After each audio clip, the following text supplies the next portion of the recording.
बच्चों के अवलोकन की प्रक्रिया इतनी सुव्यवस्थित होनी चाहिए कि शिक्षक तीनों विकासात्मक लक्ष्यों और सीखने के प्रतिफलों से संबद्ध हो सके। किंतु इसका अर्थ ये नहीं है कि शिक्षक को प्रत्येक लक्ष्य के लिए प्रत्येक बच्चे का अलग से अवलोकन करने की जरूरत है। संध्या, आपका क्या कहना है? बिल्कुल सही कहा तुमने रोमिला। जिस समय शिक्षक अवलोकन कर रहा होता है, उस समय वो बच्चे को समग्र रूप से देखता है और ऐसा करने से उसको बच्चे की जो सीखने की प्रगति है, उसका आभास होता है एक या एक से अधिक सीखने के प्रतिफल में। उसको यह भी पता लगता है कि कौन से सीखने के प्रतिफल बच्चे को आसान लग रहे हैं और वो आसानी से उनकी तरफ बढ़ रहा है, कौन से प्रतिफल उसके लिए थोड़े मुश्किल पड़ रहे हैं, जहाँ पर कि उसको किसी हेल्प की ज़रूरत है। इसके साथ-साथ शिक्षक को यह भी पता लगता है कि उन सीखने के प्रतिफलों को अचीव करने के लिए उसने जो कार्य योजना बनाई है, वो किस प्रकार के परिणाम दिखा रही है। तो मेरे ख्याल से सीखने के जो प्रतिफल होते हैं और जो अवलोकन होता है, इसके साथ-साथ में टीचर को बहुत सारी जानकारी मिलती है। बिल्कुल सही कहा आपने संध्या।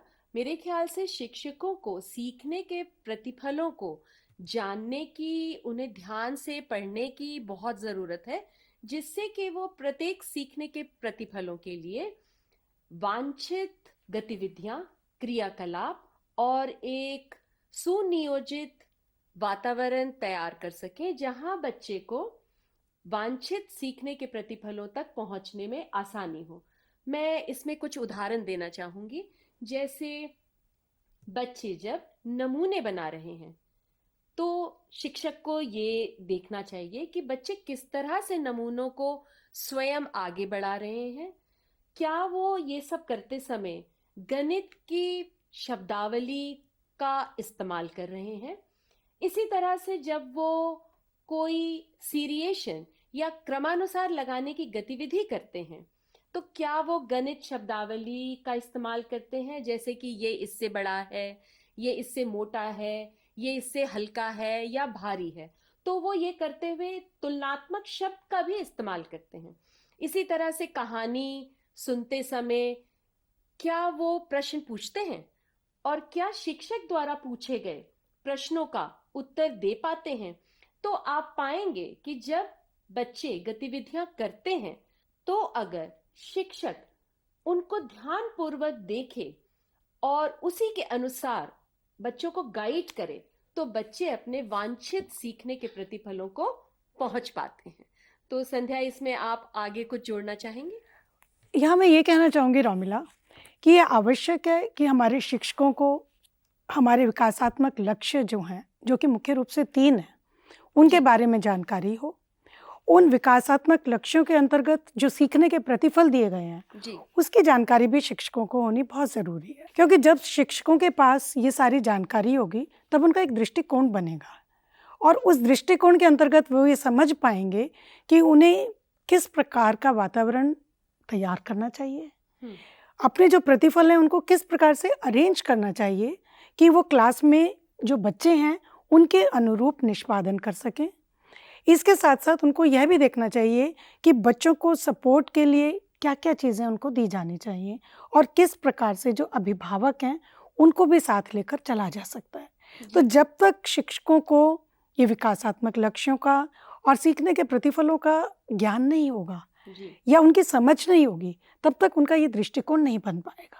बिल्कुल। ये सभी सूचनाएं और प्रतिपुष्टि शिक्षक को एफएलएन के विषय वस्तु से संबंधित निर्णय लेने और उनका नियोजन करने में सहायता करेगी।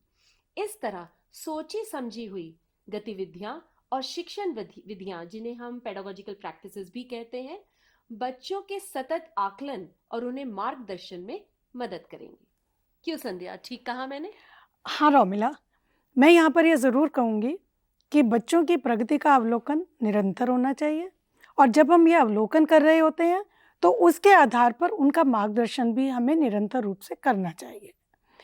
यूँ तो आकलन के बहुत से तरीके हैं, आप भी जानती हो जी। और हमारे शिक्षक भी जानते हैं। बिल्कुल।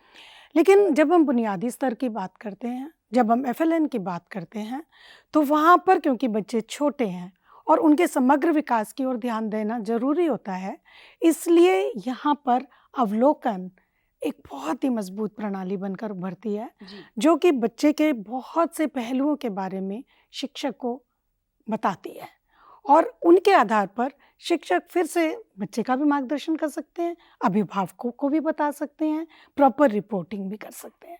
इसलिए अवलोकन और मार्गदर्शन यह एक बहुत ही शक्तिशाली टूल है मेरे हिसाब बहुत से। बढ़िया। आकलन का प्रथम और अंतिम लक्ष्य है कि बच्चे खुशी खुशी, आनंदमयी और भय मुक्त वातावरण में सीखें और आगे बढ़ें।